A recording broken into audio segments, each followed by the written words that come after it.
Welcome to Akshayam kitchen. இன்றைக்கி நம்ம பார்க்க போகிறதுங்க அரிசி புட்டுங்க, புழுங்கல் அரிசி புட்டு. இந்த புழுங்கல் அரிசி புட்டுக்குங்க நம்ம வந்து ஒரு உலக்கலவுங்க, ஒரு பக்கா இல்லைன்னா உலக்குன்னு சொல்லுவாங்களே, அதில் வந்து புழுங்கல் அரிசி எடுத்துக்கலாங்க. இட்லி அரிசி எடுத்தாலும் சரிங்க, சாப்பாட்டு அரிசி எடுத்தாலும் சரிங்க.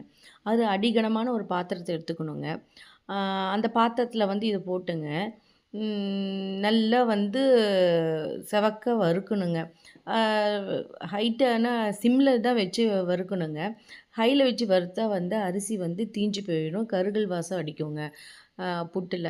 அதனால சிம்மில் வச்சிங்க ஒரு 10 நிமிஷம் வந்து நல்லா வறுத்துக்கிட்டே இருக்கணுங்க, கிளறிட்டே இருக்கணும். ஏன்னா அப்போ தான் வந்து ஈவனாக எல்லா பக்கம் செவந்து வரும். இப்போ பார்த்தீங்கன்னாங்க அரிசி நல்லா செவந்து வந்திருக்குறாங்க, கருகலை செவந்து மட்டும்தான் வந்திருக்குங்க. இந்த அரிசி வறுக்கும் போதே நல்லா மணமாக இருக்குங்க, அவ்வளோ வந்து மனம் வந்து நம்ம அரிசி வறுக்கும் போதே தெரியுங்க. இதோடு சேர்த்து பார்த்தீங்கன்னாங்க நம்ம ஒரு 4 ஏலக்காய் போட்டுக்கலாங்க. ஏலக்காய் போட்டு அதையும் ஒரு 2 நிமிஷம் நல்லா வறுத்து விட்டுடணுங்க. வறுக்கும்போது எல்லாம் அது ஒன்றோட ஒன்று சேர்ந்து வரும், அரைக்கும்போது ஒரே பக்கமாக இருக்காதுங்க. அப்புறம் வந்து மிஷினில் கொடுத்து கொண்டு போய்ங்க நெகு நெகுன்னு அரைச்சிட்டு வந்துடலாங்க. அரைச்சிட்டு வந்த பச்சை மாவே பார்த்தீங்கன்னாங்க அவ்வளோ வாசமாக இருக்கும். அந்த ஏலக்காய் சுவையும் அரிசி வறுத்த சுவையுங்க அந்த பச்சை மாவேங்க அவ்வளோ டேஸ்ட்டாக இருக்கும். இது கொழுக்கட்டை இதெல்லாம் செய்யறதுக்கு கூட யூஸ் பண்ணிக்கலாங்க. இதில் வந்து கொஞ்சோண்டு எப்பயுமே ஒரு ஸ்வீட் செய்யும்போது ஒரு சிட்டிகை அளவு வந்து நம்ம உப்பு சேர்க்கும்போது அதோட டேஸ்ட் என்ஹான்ஸ் பண்ணி கொடுக்குங்க.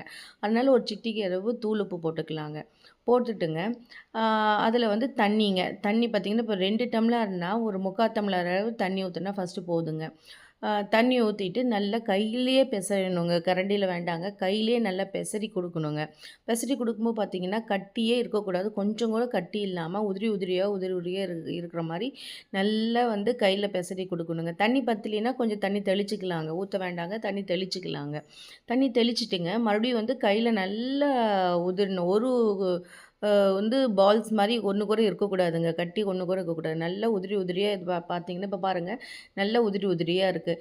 ஏன்னா கட்டியாக இருக்கும்போது பார்த்திங்கன்னா கொஞ்சம் சின்ன சின்ன கட்டி இருந்துச்சுனாங்க வேக வைக்கும்போது அது கொஞ்சம் நல்லா திக்காகி கட்டியாக தெரியுங்க, சாப்பிட்றதுக்கு வாயில் ஒரு மாதிரி இருக்குங்க. இப்போ நல்லா இது மாதிரி உதிரியாக நல்லா கையிலேயே செஞ்சோமா வந்துடுங்க.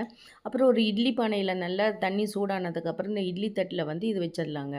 இந்த புட்டை வச்சுட்டுங்க அப்பயும் பார்த்தா அதில் 1, 2 உதிரி கட்டி இருந்துச்சுன்னா அதுவுமே கையிலேயே வந்து அமுக்கி விட்டோமா அது வந்து பிரிஞ்சு வந்துடுங்க.